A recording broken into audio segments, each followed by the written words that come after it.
mengucapkan Bismillahirrohmanirrohim. Sidang paripurna pertama dari Kongres ketiga PDI Perjuangan resmi saya buka. Kita semua Om Swastiastu. Merdeka! Merdeka! Merdeka! Puji syukur kita panjatkan kehadiran Tuhan Yang Maha Esa, karena atas perkenannya kita dapat melaksanakan tugas kepartaian dengan melaksanakan Kongres 3 Partai Demokrasi Indonesia Perjuangan yang disingkat menjadi PDI Perjuangan. Perkenankanlah kami atas nama Dewan Pimpinan Pusat PDI Perjuangan Masa Bakti 2005-2010 dengan penuh kerendahan hati menyampaikan laporan pertanggungjawaban kami atas pelaksanaan seluruh tugas dan tanggung jawab yang diberikan Kongres kedua PDI Perjuangan kepada Dewan Pimpinan Pusat Partai. Laporan pertanggungjawaban ini disusun berdasarkan anggaran dasar partai pasal 20 ayat 3 huruf C yang dengan tegas menyatakan Kongres menilai dan memutuskan pertanggungjawaban DPP.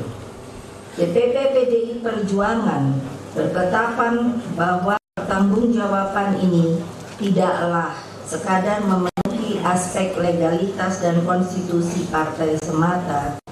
Pertanggungjawaban ini juga sebagai bentuk pelaksanaan atas tugas ideologis yang diemban oleh DPP partai. Tekad ini berangkat dari realitas sejarah bahwa PDI Perjuangan adalah partai yang memiliki roh kerakyatan, yang mendasarkan seluruh penyelenggaraan kehidupan kepartaiannya pada Pancasila dengan jiwa dan semangat lahirnya pada tanggal 1 Juni 1945. Bukan partai dengan demokrasi barat, bukan demokrasi serba liberal, namun demokrasi Indonesia yang berdasarkan hikmat kebijaksanaan dalam permusyawaratan perwakilan. Karena itulah, sekali lagi kami tegaskan bahwa pertanggungjawaban ini juga berarti pertanggungjawaban secara ideologis bagaimana PDI Perjuangan mengawal tegaknya Negara Kesatuan Republik Indonesia, Pancasila, Undang-Undang Dasar 1945, dan kebinekaan Indonesia, serta selalu bertitik tolak dari perjuangan mewujudkan cita-cita proklamasi 17 Agustus 1945. Saudara-saudara peserta Kongres, Kongres sebagai lembaga pemegang kekuasaan tertinggi partai memiliki kewenangan untuk menilai pertanggungjawaban DPP partai. Titik tolak seluruh pertanggungjawaban ini didasarkan pada pelaksanaan seluruh keputusan Kongres 2 PDI Perjuangan. Melalui pertanggungjawaban ini diharapkan kita dapat melihat kembali perjalanan kepartaian kita selama 5 tahun yang lampau dan mengambil intisari pelajaran atau seluruh dinamika kehidupan partai untuk perbaikan ke depan dan ke masa depan. Memang ada kritikan yang mengatakan bahwa menjadi oposisi belum dapat diterima dalam kultur kehidupan politik di Indonesia. Ada juga yang berpendapat bahwa menjadi oposisi adalah pilihan yang bertentangan dengan karakter berpolitik yang cenderung memiliki mentalitas bergabung dengan penguasa. Di hadapan sidang Kongres ketiga ini, DPP PDI Perjuangan menegaskan bahwa keputusan Kongres kedua PDI Perjuangan nomor 11 2005 tentang sikap dan kebijakan partai politik, khususnya yang menyatakan bahwa PDI Perjuangan sebagai partai oposisi adalah pilihan politik yang tepat.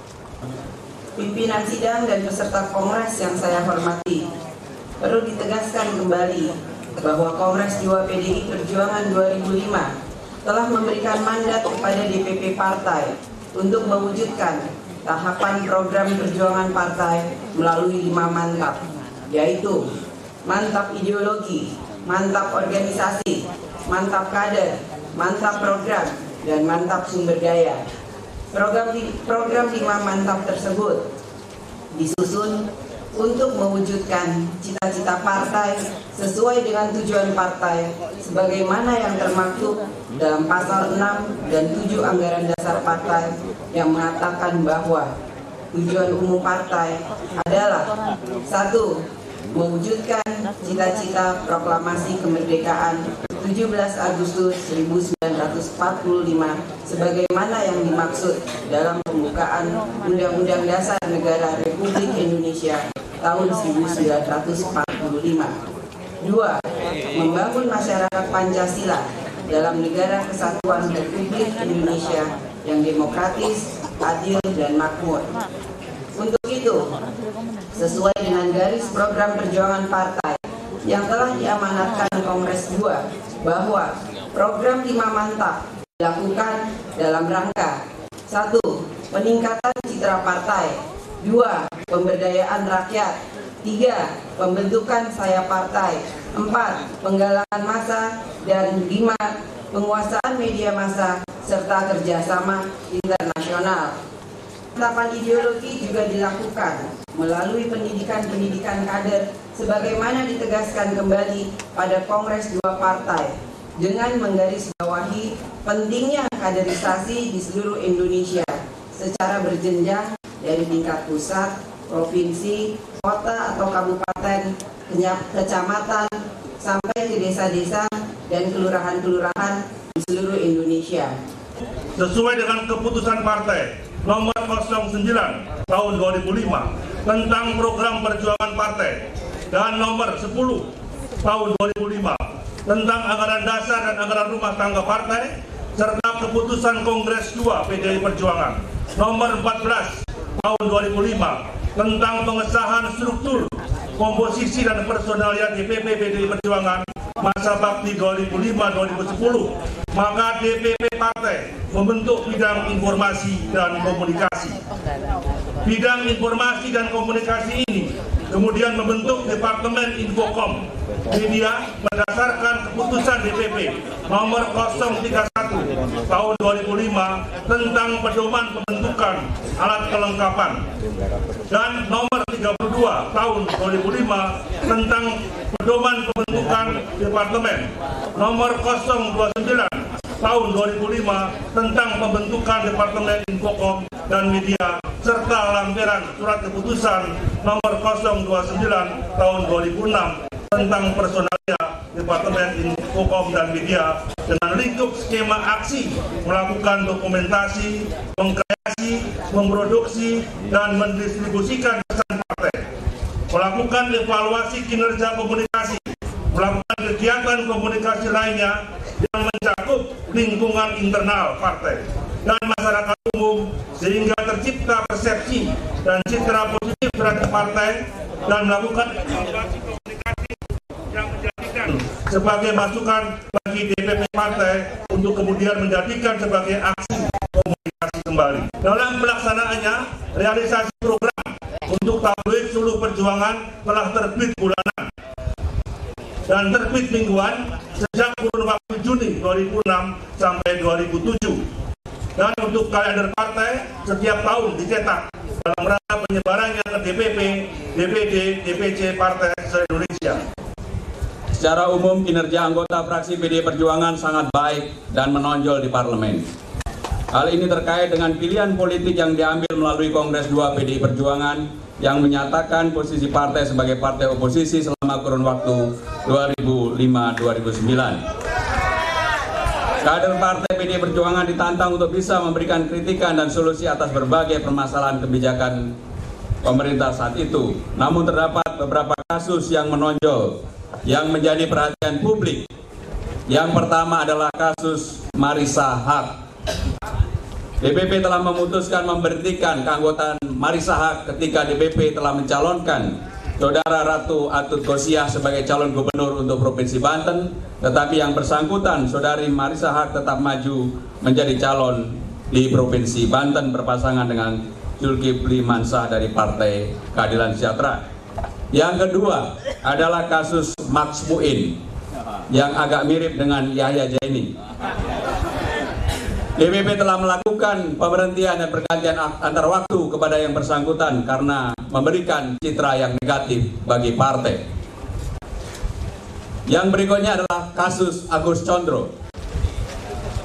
Anggota fraksi PD Perjuangan Agus Condro memberikan pengakuan bahwa pimpinan fraksi dan anggota komisi pada waktu itu di Komisi 11 telah menerima travel check dari Saudari Miranda Gultom. Kasus ini masih membawa dampak sampai hari ini, dan ketika Saudara Agus Condro menerima travel check tersebut pada tahun 2004, yang bersangkutan sama sekali tidak pernah memberikan laporan kepada partai bahwa betul partai memutuskan untuk memberikan dukungan kepada Saudari Miranda Gultom. Maka untuk itu DPP partai dengan tegas melakukan pergantian antar waktu kepada Saudara Agus Condro. Kasus Murdayako, inilah hebatnya PDI Perjuangan. Di Republik ini ada dua orang terkaya, 10 besar terkaya di Republik ini, yaitu Arifin Pandigoro dan Murdayapul. Dua-duanya ketika mereka melakukan pelanggaran terhadap mekanisme, kode etik, dan organisasi partai, Ibu Ketua Umum dan jajaran DPP partai tidak segan-segan untuk melakukan pencopotan dan pemberhentian dari keanggotaan partai. Kasus DPD DKI Jakarta. Dalam pemilu gubernur pada tahun 2007 yang lalu, Ketua DPD PD Perjuangan DKI Jakarta, Saudara Agus Imam Sumanto, karena sesuatu hal telah diberhentikan dari jabatannya dan ditunjuk PLA, yaitu Bapak Adang Rugiana. Kasus DPD Sumatera Utara, ada ketua-ketua DPD dan juga anggota-anggota DPR RI yang telah berpartisipasi selama Ibu Ketua Umum keliling ke 26 provinsi. Pengeluarannya sungguh luar biasa, tidak terbayangkan bahwa bisa tertutupi, yaitu 389.000 US dollar. Tetapi alhamdulillah Ibu Ketua Umum, ketua-ketua DPD, anggota DPR RI memberikan bantuan secara gotong royong, termasuk Mas Taufik, dan kekurangannya kita gotong royong bersama-sama. Sehingga tidak benar bahwa ini dibiayai oleh orang di luar partai. 100% ini adalah partisipasi partai. Namun Ibu, juga perlu kami laporkan, ada ketua-ketua DPD yang berjanji besar tetapi tidak dibayar. Tetapi tidak apa-apa, yang paling penting konverda telah berjalan dengan sukses. 33 DPD telah terbentuk secara keseluruhan. Untuk mengakhiri laporan pertanggungjawaban ini, berkenan Ibu Ketua Umum untuk sekaligus mengakhiri laporan ini, dan nanti setelah ini DPP akan dinyatakan demisioner. Kami mohon Ibu berkenan.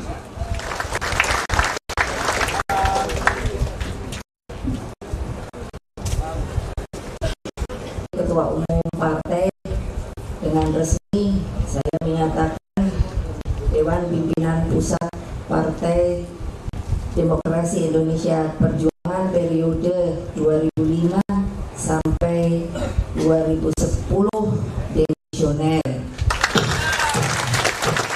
Terima kasih.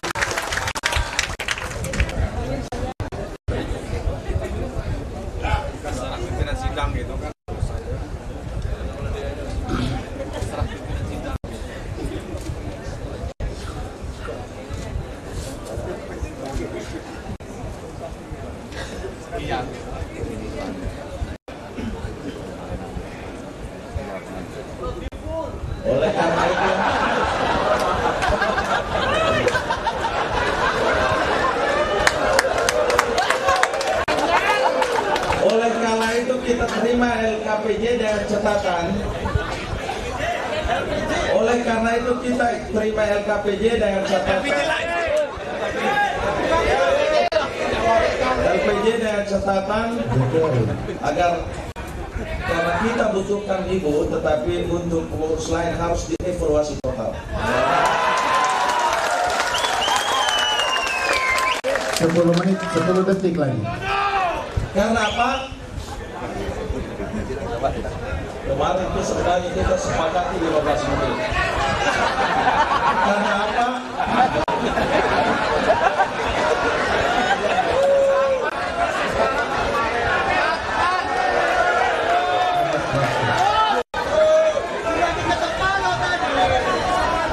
Kita memberi kesempatan kepada Ibu Ketua Umum untuk melakukan seleksi dengan ketat agar pendamping Ibu ke depan harus betul-betul kader yang punya tanggung jawab ideologis, harus kematangan ideologi untuk mengawal PDI Perjuangan ke depan, dan diberi kewenangan penuh kepada Ibu Ketua Umum untuk menyusun pengurus dan diberi hak istimewa untuk mengawal kita dalam memimpin oposisi kita ke depan.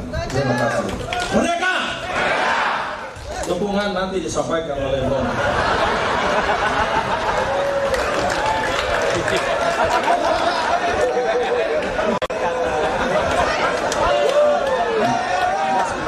Maaf, kami korupsi waktu, tapi ini penting.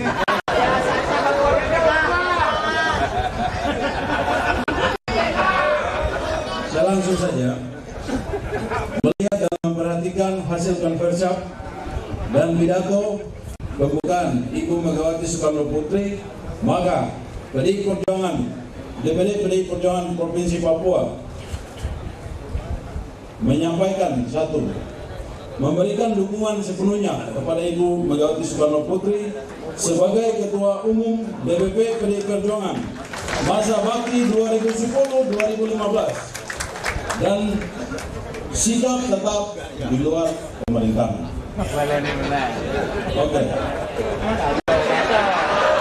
Yang kedua, mengusulkan Saudara Ketua DPD PDI Perjuangan Provinsi Papua, Saudara Komarudin Watubun, sebagai Sekjen DPD PDI Perjuangan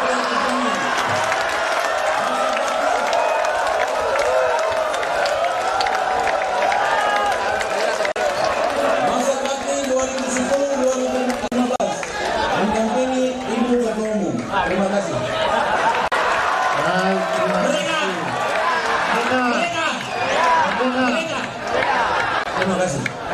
Kalau tadi Saudara Rahmat bercerita mengenai sejarah, kemudian Saudara Karimun tahun 66, perlu saya ingatkan kepada saudara-saudara, tahun 93 ada seorang anak gadis datang kepada pertikaian Kongres luar biasa di Surabaya, yaitu Puan Maharani, 17 tahun yang lalu.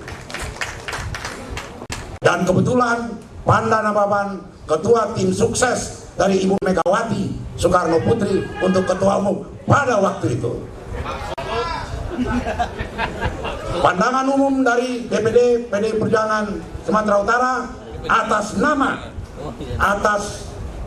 nama dari pimpinan ranting 5.528 ranting, 396 PAC, 33 DPC, 102 anggota DPRD Kota Kabupaten, 12 DPRD Provinsi, 4 DPR RI.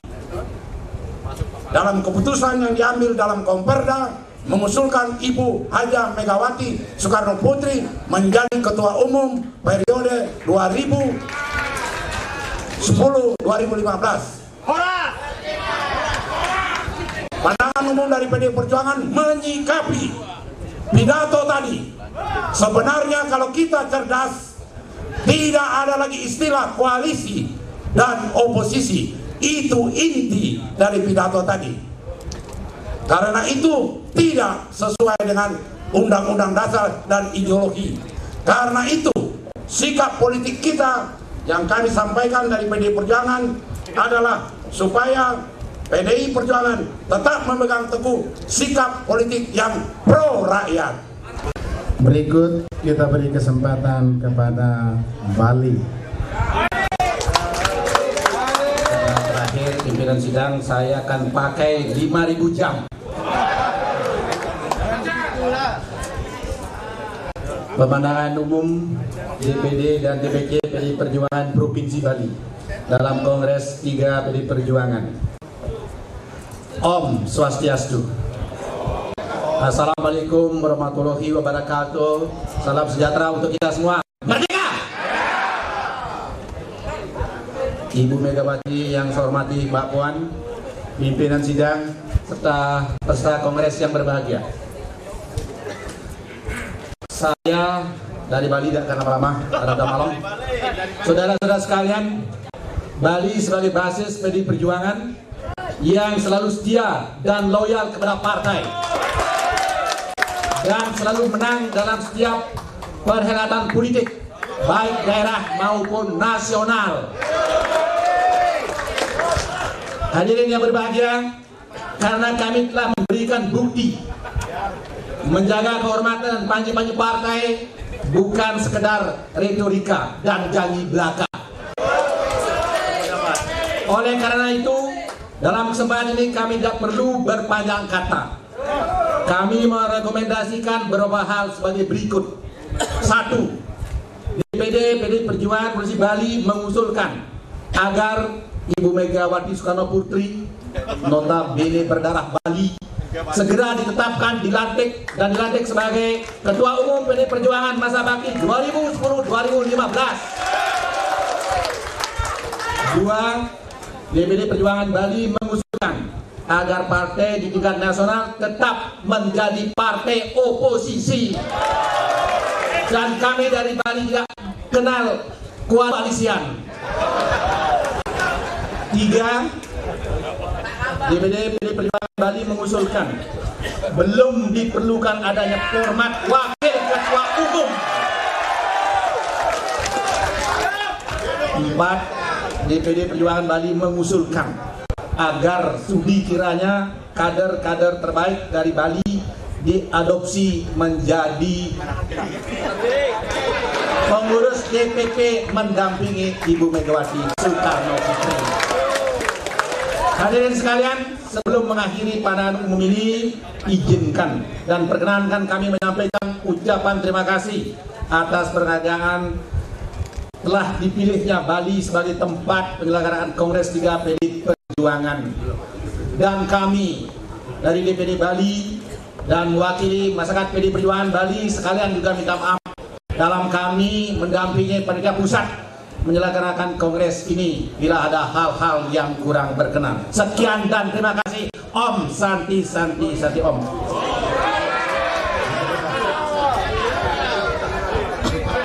LPJ pertanggungjawaban DPP kami terima tanpa catatan. Sekian dan terima kasih. Om Santi Santi Om. Merdeka! Terima kasih kepada Bali selaku tuan rumah menyampaikan pemandangan umum yang terakhir. Sesuai dengan jadwal, pemandangan umum ini mestinya dijadwalkan berakhir pada jam 12 besok.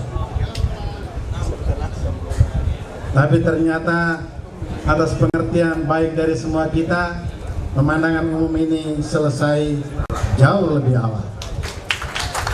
Tepuk tangan untuk semua peserta. Kita telah mengikuti paripurna kedua dengan masuk kepada pemandangan umum yang menurut saya pada saat sekarang ini kita telah dapat melakukannya secara teknis menjadi lebih efisien, yaitu diwakilkan pada DPD-DPD sehingga keseluruhannya dapat selesai lebih cepat dari waktu yang telah kita sepakati di dalam jadwal acara. Tetapi tentunya saya menghendaki bahwa kita datang ke sini ini tidak untuk berpiknik di Bali. Kita datang ke sini adalah sebagai utusan dari Kongres Partai. Tadi saya telah menyampaikan suatu pidato politik yang telah direspon secara baik, karena saya banyak sekali menerima SMS yang memberikan salut kepada pidato tersebut. Untuk itu maka saya meminta kepada seluruh utusan yang telah dijadikan utusan oleh daerah